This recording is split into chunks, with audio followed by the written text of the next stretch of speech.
আমাদের দাবি মানতে হবে এক দফা এক দাবি নিয়োগ বিধি এক দফা এক দাবি নিয়োগ বিধি আমাদের দাবি মানতে হবে। বিরতি পালন করতেছি সারা বাংলাদেশে নয়, আমাদের সৈয়দপুর উপজেলা পরিবার পরিকল্পনা বিভাগ আমরা শান্তিপূর্ণভাবে সৈয়দপুর উপজেলা চত্বরে আজকে আমাদের এই যে কর্মবিরতির সমস্ত মাঠ পর্যায়ে সমস্ত স্টাফ এখানে পরিবার পরিকল্পনা পরিদর্শিকা, পরিবার পরিকল্পনা পরিদর্শক এবং পরিবার কল্যাণ সহকারী আমরা সবাই মিলে উপস্থিত হয়েছি। আমাদের একটাই দাবি, আমাদের নিয়োগ বিধি।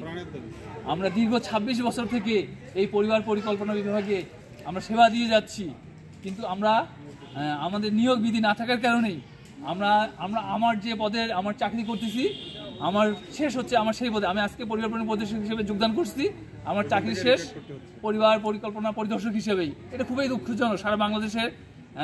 অথচ এই সোনার বাংলায় বলা হচ্ছে বৈষম্যের কোনো ঠাঁই নেই, অথচ আমরা আজকে বৈষম্যের পরিবার পরিকল্পনা বিভাগ আমরা বৈষম্যের শিকার।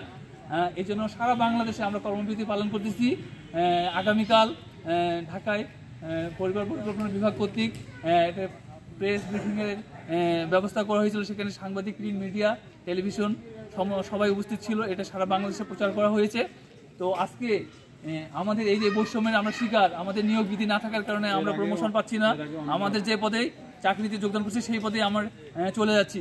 তো এই বিষয়ে আজকে আমাদের মাঠ পর্যায় থেকে পরিবার কল্যাণ পরিদর্শিকা নাজমা বেগম আপাকে আমরা কি সেবা দেই, আমরা সারা বাংলা মাঠ পর্যায়ে কী পরিমাণে সেবা দেই সেই বিষয়গুলো, এবং আমাদের দুঃখজনক যে আমাদের নিয়োগ বিধি না থাকার কারণে আমাদের যে পদে কোনো পদোন্নতি নাই। তো এই বিষয়ে একটু কথা বলার জন্য পরিবার পরিকল্পনা পরিদর্শিকা নাজমা আপাকে আমি তার মূল্যবান সংক্ষিপ্ত কথা কিছু বলার জন্য আমি অনুরোধ জানাচ্ছি। দিয়ে যাচ্ছি 24 ঘন্টা 24/7, আমাদের কোনো রকমের ওভারটাইম নেই। আমরা মানবিক কারণে এই সেবাগুলো দিয়ে যাচ্ছি, সরকারকে সহযোগিতা করে যাচ্ছি, অথচ আমাদের কোনো রকমের এটার বিনিময়ে কোনো ভাতা নাই, কিছু নাই। আমাদেরকে 24 ঘন্টা এখানে শ্রম দিয়ে যেতে হচ্ছে। দুঃখের বিষয় যে আমাদের কোনো পদোন্নতি নেই। দীর্ঘ 26 বছর ধরে আমরা এই কাজে নিয়োজিত আছি। আমরা যে পদে ঢুকছি আজ অব্দি সেই পদেই আমরা অবস্থান করতেছি। এটা আমাদের জন্য অত্যন্ত দুঃখের, অত্যন্ত কষ্টের, যেটা প্রতিটা বিভাগে দেখছি আমরা যে পদোন্নতি হয়, আমাদের সেই ধারাবাহিকতা নাই। আমরা এই ধারাবাহিকতা চাই, আমাদের এটা ন্যায্য দাবি।